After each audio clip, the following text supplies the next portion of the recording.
Assalamualaikum warahmatullahi wabarakatuh. Pendidikan adalah pilar utama dalam membangun peradaban yang maju dan berkelanjutan.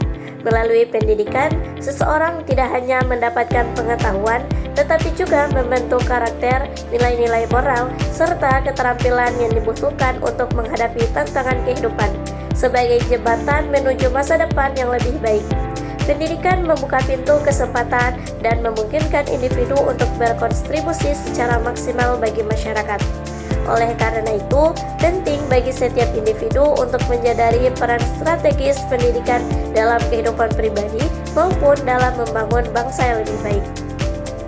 Selamat pagi Bapak Ibu dosen serta teman-teman yang saya hormati. Pada kesempatan ini, izinkan saya menyampaikan tentang sistem pendidikan nasional dan landasan pendidikan nasional. Oh iya, saya belum memperkenalkan diri. Perkenalkan, nama saya Putri Amelia Dua, jurusan Pendidikan Guru Sekolah Dasar semester 1 kelas 1A. Dengan tema ini, saya berharap kita semua dapat lebih memahami pentingnya peran pendidikan dalam membentuk masa depan kita. Yang pertama, pengertian sistem pendidikan nasional. Sistem pendidikan nasional adalah keseluruhan komponen pendidikan yang saling terkait untuk mencapai tujuan pendidikan nasional. Sistem ini berfungsi sebagai landasan dalam penyelenggaraan pendidikan formal, non-formal, dan informal di Indonesia, seperti yang diatur dalam Undang-Undang Nomor 20 Tahun 2003 tentang Sistem Pendidikan Nasional. Tujuan sistem pendidikan nasional sesuai pasal 3 Undang-Undang Sisdiknas adalah mengembangkan potensi peserta didik agar menjadi manusia beriman, bertakwa kepada Tuhan Yang Maha Esa, berakhlak mulia, sehat, berilmu, cakap, kreatif, mandiri, dan menjadi warga negara yang demokratis serta bertanggung jawab. Dengan demikian, pendidikan nasional bertujuan untuk mencetak individu yang tidak hanya cerdas secara akademik, tetapi juga memiliki moral, karakter, dan keterampilan hidup yang relevan. Berikut komponen sistem pendidikan nasional. Yang pertama, jenis pendidikan. Formal, pendidikan yang terstruktur seperti sekolah dasar, menengah, dan perguruan tinggi. Non-formal, pendidikan di luar jalur formal seperti kursus, pelatihan, atau bimbingan belajar. Informal, pendidikan yang dilakukan dalam keluarga dan lingkungan seperti pembentukan nilai dan karakter. Kedua, tingkatan pendidikan. Pendidikan dasar, sekolah dasar atau SD, dan sekolah menengah pertama atau SMP. Pendidikan menengah, sekolah menengah atas atau SMA, atau sekolah menengah kejuruan atau SMK. Pendidikan tinggi, perguruan tinggi, universitas, institut, sekolah tinggi, politeknik, akademik. Yang ketiga, sarana dan prasarana. Sarana pendidikan mencakup fasilitas pembelajaran seperti ruang kelas, laboratorium, perpustakaan, dan media pembelajaran lainnya. Tenaga pendidik, guru, dosen, dan tenaga pendukung lainnya memainkan peran penting dalam keberhasilan sistem pendidikan. Yang keempat, kurikulum. Kurikulum nasional dirancang untuk memenuhi kebutuhan peserta didik seperti kurikulum 13 dan kurikulum merdeka yang lebih fleksibel dan berorientasi pada pengembangan kompetensi. Berikut landasan hukum sistem pendidikan nasional Undang-Undang 1945 Pasal 31. Pasal ini menjamin bahwa setiap kebijakan strategis dalam sistem pendidikan nasional untuk mengembangkan sistem pendidikan nasional, pemerintah Indonesia telah mengimplementasikan beberapa kebijakan strategis. Pertama, Merdeka Belajar. Direncanakan oleh Kementerian Pendidikan, Kebudayaan, Riset, dan Teknologi untuk memberikan fleksibilitas dalam pembelajaran. Warga negara berhak mendapatkan pendidikan dan pemerintah wajib menyediakan anggaran pendidikan sebesar 20% dari APBN atau APBD. Undang-Undang Nomor 20 Tahun 2003. Undang-undang ini menjadi acuan utama dalam pelaksanaan sistem pendidikan nasional di Indonesia. Peraturan pemerintah dan kebijakan lain. Peraturan Pemerintah Nomor 57 Tahun 2001 tentang Standar Nasional Pendidikan. Kebijakan Merdeka Belajar yang diusung Kementerian Pendidikan, Kebudayaan, Riset, dan Teknologi. Berikut masalah dalam sistem pendidikan nasional. 1. Ketimpangan akses pendidikan. Masih banyak daerah terpencil yang sulit mengakses pendidikan berkualitas. Kedua, kualitas tenaga pendidik. Sebagian tenaga pendidik belum memiliki kompetensi yang memadai untuk memberikan pengajaran yang optimal. 3. Kesenjangan infrastruktur. Beberapa sekolah di wilayah terpencil belum memiliki sarana dan prasarana yang memadai seperti ruang kelas, laboratorium, atau akses internet. 4. Pengangguran terdidik. Banyak lulusan pendidikan formal yang tidak sesuai dengan kebutuhan dunia kerja. Berikut inovasi dan solusi dalam pendidikan nasional. 1. Merdeka Belajar. Program ini memberikan kebebasan kepada sekolah dan guru untuk berinovasi dalam proses pembelajaran. 2. Digitalisasi pendidikan. Pemanfaatan teknologi seperti platform pembelajaran online untuk meningkatkan akses dan kualitas pendidikan. 3. Penguatan pendidikan vokasional. Meningkatkan peran SMK dan pendidikan vokasi agar lulusan lebih siap kerja. 4. Pengembangan karakter. Fokus pada pembentukan nilai-nilai moral, etika, dan karakter peserta didik. Berikut asas dalam sistem pendidikan nasional. Asas sistem pendidikan nasional diatur untuk memberikan arah dan pedoman pelaksanaan pendidikan di Indonesia. Asas ini mencakup 1. Demokratis dan berkeadilan. Pendidikan nasional harus menjamin hak setiap individu untuk memperoleh pendidikan tanpa diskriminasi berdasarkan suku, agama, ras, gender, atau latar belakang ekonomi. Sistem pendidikan memberi kesempatan yang sama bagi semua warga negara untuk berkembang sesuai potensi masing-masing. 2. Humanis. Pendidikan harus berpusat pada pengembangan potensi individu secara menyeluruh, mencakup aspek intelektual, emosional, spiritual, dan fisik. Pendidikan harus menghormati nilai-nilai kemanusiaan dan martabat setiap individu. 3. Berbasis kebudayaan. Sistem pendidikan nasional harus memanfaatkan, melestarikan, dan mengembangkan budaya lokal, nasional, dan global. Pendidikan diarahkan untuk memperkuat identitas budaya dan bangsa Indonesia. 4. Kesetaraan dan berkelanjutan. Sistem pendidikan harus memberikan akses pendidikan yang merata di seluruh wilayah Indonesia.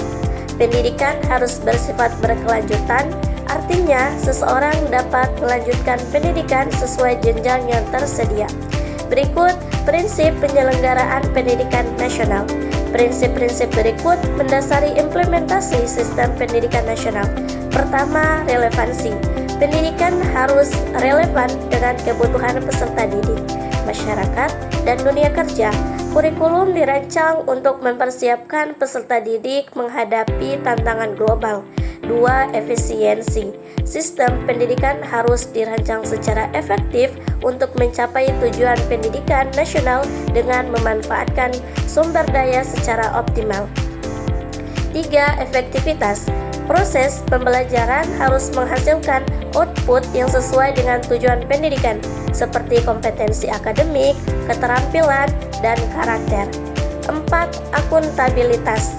Penyelenggaraan pendidikan harus dapat dipertanggungjawabkan kepada masyarakat dan pemerintah, termasuk dalam penggunaan anggaran pendidikan. 5. Kemandirian. Pendidikan harus mendorong individu menjadi kreatif, inovatif, dan mampu mandiri. Berikut kebijakan strategis dalam sistem pendidikan nasional. Untuk mengembangkan sistem pendidikan nasional, pemerintah Indonesia telah mengimplementasikan beberapa kebijakan strategis.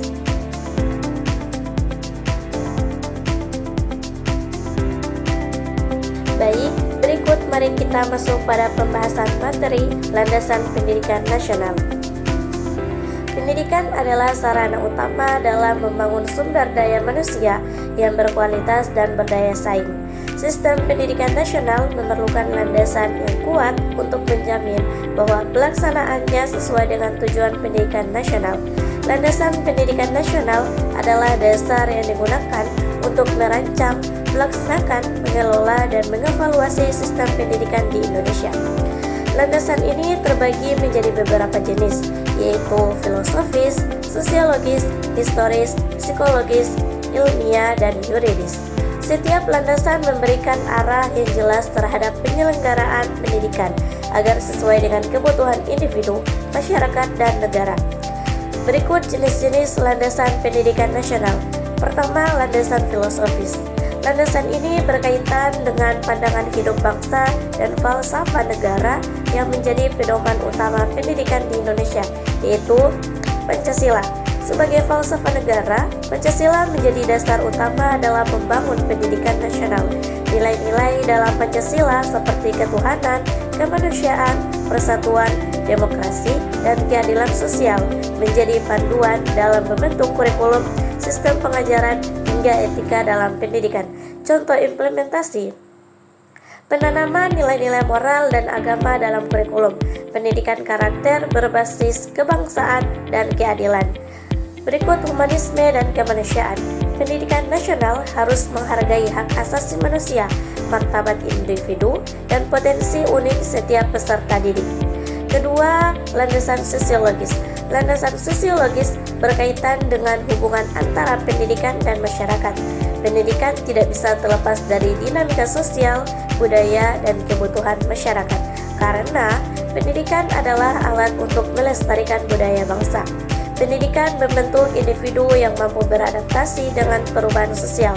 Pendidikan berfungsi sebagai agen perubahan sosial. Implementasi dalam sistem pendidikan. Pengajaran muatan lokal untuk melestarikan budaya daerah. Penyesuaian kurikulum dengan kebutuhan masyarakat global seperti keterampilan digital dan bahasa asing. Pendidikan inklusif untuk menjamin hak semua kelompok masyarakat. Ketiga, landasan historis. Landasan historis mengacu pada pengalaman dan perjalanan sejarah bangsa Indonesia dalam mengembangkan pendidikan. Beberapa peristiwa penting yang menjadi landasan pendidikan nasional. Era kolonial, pendidikan hanya diperuntukkan bagi kalangan tertentu. Kebangkitan nasional, peran pendidikan dalam membangkitkan semangat nasionalisme seperti pendirian Taman Siswa oleh Kiai Hajar Dewantara. Kemerdekaan Indonesia, pendidikan digunakan sebagai alat untuk mencerdaskan kehidupan bangsa sebagaimana tertuang dalam pembukaan Undang-Undang Dasar 1945. Pendidikan nasional masa kini bertujuan menciptakan generasi penerus yang tidak hanya cerdas tetapi juga memahami sejarah bangsanya sebagai pelajaran untuk masa depan. Keempat, landasan psikologis. Landasan ini berfokus pada pemahaman tentang karakteristik dan kebutuhan psikologis peserta didik. Beberapa prinsip dalam landasan psikologis. Pertama, perbedaan individu. Pendidikan harus menghormati bahwa setiap anak memiliki potensi, minat, dan gaya belajar yang berbeda. Teori perkembangan. Pendidikan harus disesuaikan dengan tahapan perkembangan kognitif, emosional, dan sosial anak, seperti teori perkembangan Jean Piaget dan Erik Erikson. Motivasi belajar. Kurikulum dan metode pengajaran harus dirancang untuk memotivasi peserta didik, baik secara intrinsik maupun ekstrinsik. Implementasi dalam pendidikan nasional. Sistem zonasi sekolah untuk mendukung kesetaraan akses pendidikan. Penggunaan metode pembelajaran aktif yang sesuai dengan kebutuhan anak seperti project, learning, dan problem solving. Kelima, ada landasan ilmiah. Landasan ilmiah adalah dasar pendidikan yang bersumber dari hasil penelitian, teori, dan pengetahuan ilmiah. Pendidikan berbasis ilmiah bertujuan untuk mengembangkan kemampuan berpikir kritis, analitis, dan kreatif. Contoh dalam sistem pendidikan nasional. Penerapan kurikulum berbasis kompetensi yang didukung oleh riset pendidikan, penggunaan teknologi dalam pembelajaran seperti aplikasi digital, laboratorium virtual, dan e-learning. Penekanan pada mata pelajaran sains, teknologi, dan matematika. Keenam, landasan yuridis. Landasan yuridis adalah dasar hukum yang menjadi pedoman resmi dalam pelaksanaan pendidikan di Indonesia. Beberapa peraturan perundang-undangan yang menjadi landasan pendidikan nasional. Undang-Undang 1945 Pasal 31 Ayat 1, setiap warga negara berhak mendapatkan pendidikan. Ayat 2, setiap warga negara wajib mengikuti pendidikan dasar dan pemerintah wajib membiayainya. Undang-Undang Nomor 20 Tahun 2003 tentang Sistem Pendidikan Nasional. Pasal 3, tujuan pendidikan nasional adalah mengembangkan potensi peserta didik agar menjadi manusia yang beriman, bertakwa, berilmu, dan berakhlak mulia. Peraturan Pemerintah Nomor 57 Tahun 2021 tentang Standar Nasional Pendidikan menetapkan standar kompetensi lulusan, isi, proses, dan penilaian pendidikan. Undang-Undang Nomor 14 Tahun 2005 tentang guru dan dosen mengatur kualifikasi dan kompetensi tenaga pendidik. Hubungan antar landasan. Setiap landasan saling terkait dan mendukung satu sama lain. Sebagai contoh, landasan filosofi memberikan arah nilai-nilai yang harus diajarkan. Landasan yuridis memberikan kerangka hukum untuk pelaksanaan pendidikan. Landasan ilmiah membantu menentukan metode dan pendekatan pembelajaran. Landasan psikologis memastikan bahwa pendidikan sesuai dengan kebutuhan peserta didik. Tantangan dalam penerapan landasan pendidikan nasional. Pertama, kurangnya pemahaman filosofis. Masih banyak institusi pendidikan yang belum sepenuhnya memahami nilai-nilai Pancasila sebagai landasan utama. Kedua, ketimpangan sosial. Akses pendidikan belum merata di seluruh wilayah, terutama daerah terpencil. Tiga, kurangnya inovasi ilmiah.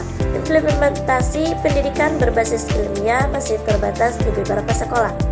Berikut landasan pendidikan nasional dalam perspektif global. Landasan pendidikan nasional tidak hanya berfungsi dalam konteks lokal atau nasional, tetapi juga relevan dengan tantangan global. Berikut landasan pendidikan nasional dalam perspektif global. Landasan pendidikan nasional tidak hanya berfungsi dalam konteks lokal atau nasional, tetapi juga relevan dengan tantangan global. Beberapa poin penting terkait hubungan pendidikan nasional dengan perkembangan global. 1. Landasan filosofis dalam perspektif global. Pancasila sebagai nilai universal. Nilai-nilai Pancasila seperti kemanusiaan dan keadilan sejalan dengan prinsip-prinsip hak asasi manusia yang diakui secara global. Pendidikan nasional mengintegrasikan nilai-nilai ini untuk mencetak generasi yang berdaya saing internasional tanpa kehilangan jati diri sebagai bangsa Indonesia. Pendidikan berbasis karakter global. Pendidikan nasional kini memasukkan konsep global citizenship education yang bertujuan untuk menanamkan nilai toleransi dan kerjasama antar bangsa, mempersiapkan peserta didik menghadapi tantangan global seperti perubahan iklim, teknologi, dan budaya. Berikut landasan sosiologis dan perubahan sosial global. Pendidikan tidak hanya mencerminkan dinamika lokal, tetapi juga harus mampu menjawab tantangan global seperti urbanisasi yang mempengaruhi pola pendidikan di perkotaan dan perdesaan. Kesenjangan sosial ekonomi yang mengingat akibat globalisasi. Pendidikan harus berfungsi sebagai alat untuk mengurangi ketimpangan tersebut melalui program pendidikan inklusif dan berbasis teknologi. 3. Landasan psikologis dalam era digital. Perkembangan teknologi digital membawa perubahan dalam cara belajar peserta didik seperti digital native learners. Anak-anak saat ini lahir dalam era digital, sehingga metode pembelajaran harus menyesuaikan kebutuhan mereka melalui penggunaan teknologi. Keseimbangan psikologis. Pendidikan harus menyeimbangkan antara penggunaan teknologi dengan kebutuhan emosional dan sosial peserta didik. Berikut kaitkan landasan pendidikan dengan Sustainable Development Goals. Pendidikan nasional memiliki kontribusi besar dalam mencapai tujuan pembangunan berkelanjutan. Berikut komponen SDGs yang relevan dengan pendidikan nasional. 1. Akses yang inklusif dan setara. Pendidikan nasional menargetkan peningkatan akses bagi kelompok marginal, seperti anak-anak di daerah 3T, tertinggal, tertular, terdepan, dan anak-anak penyandang disabilitas. Kebijakan afirmasi seperti beasiswa dan pembangunan sekolah di daerah terpencil mendukung pencapaian ini. 2. Kualitas pendidikan. Sistem pendidikan nasional terus diperbarui melalui kurikulum berbasis kompetensi dan penerapan standar internasional. Pelatihan guru untuk meningkatkan kualitas pengajaran menjadi prioritas utama. 3. Kesetaraan gender dalam pendidikan. Landasan pendidikan nasional menempatkan kesetaraan gender sebagai salah satu aspek penting. Program-program khusus seperti beasiswa bagi perempuan di daerah terpencil merupakan contoh nyata implementasinya. 4. Pendidikan untuk pembangunan berkelanjutan. Pendidikan diarahkan untuk meningkatkan kesadaran akan isu-isu global seperti perubahan iklim, keberlanjutan lingkungan, dan tanggung jawab sosial. Berikut pengaruh landasan pendidikan terhadap kurikulum nasional. Landasan pendidikan memiliki dampak langsung pada penyusunan dan implementasi kurikulum nasional seperti 1. Kurikulum 2013 berbasis kompetensi dan nilai-nilai Pancasila. Kurikulum ini meningkatkan pembelajaran aktif, integratif, dan berbasis karakter. 2. Kurikulum Merdeka berdasarkan filosofi Merdeka Belajar. Kurikulum ini memberikan fleksibilitas kepada peserta didik untuk mengeksplorasi potensi mereka. Mengintegrasikan proyek pembelajaran berbasis isu global dan lokal seperti keberlanjutan lingkungan dan kewirausahaan. 3. Muatan lokal dalam kurikulum. Setiap daerah diberi kewenangan untuk menambahkan muatan lokal yang sesuai dengan kebutuhan masyarakatnya seperti bahasa daerah, seni tradisional, dan keterampilan lokal. Berikut tantangan dalam mengintegrasikan landasan pendidikan nasional. 1. Penerapan nilai filosofis. Tidak semua sekolah mampu mengimplementasikan nilai-nilai Pancasila secara konsisten dalam pembelajaran. 2. Kesenjangan sosial dan infrastruktur. Perbedaan kualitas pendidikan antara kota besar dan daerah terpencil masih menjadi tantangan utama. Kurangnya akses teknologi di beberapa daerah membuat pendidikan berbasis digital sulit dilaksanakan secara merata. 3. Kualitas tenaga pendidik. Masih banyak guru yang belum memenuhi kualifikasi profesional atau belum mendapatkan pelatihan yang memadai. 4. Kurangnya pemahaman akan landasan hukum. Beberapa lembaga pendidikan belum memahami dan menerapkan kebijakan pendidikan nasional sesuai dengan peraturan yang berlaku. Rekomendasi untuk menguatkan landasan pendidikan nasional. 1. Penguatan pendidikan karakter. Perluasan program penguatan pendidikan karakter hingga ke jenjang pendidikan tinggi untuk mencetak pemimpin masa depan yang berintegritas. 2. Digitalisasi pendidikan di daerah tertinggal. Pemerintah perlu meningkatkan infrastruktur teknologi di daerah terpencil untuk mendukung pembelajaran jarak jauh. 3. Pelatihan dan sertifikasi guru. Program pelatihan berkelanjutan untuk guru harus ditingkatkan, terutama dalam memahami pendekatan berbasis filosofi Pancasila. 4. Kolaborasi dengan masyarakat dan dunia usaha. Meningkatkan kerjasama antara sekolah, masyarakat, dan dunia usaha untuk menciptakan pendidikan yang relevan dengan kebutuhan global dan lokal.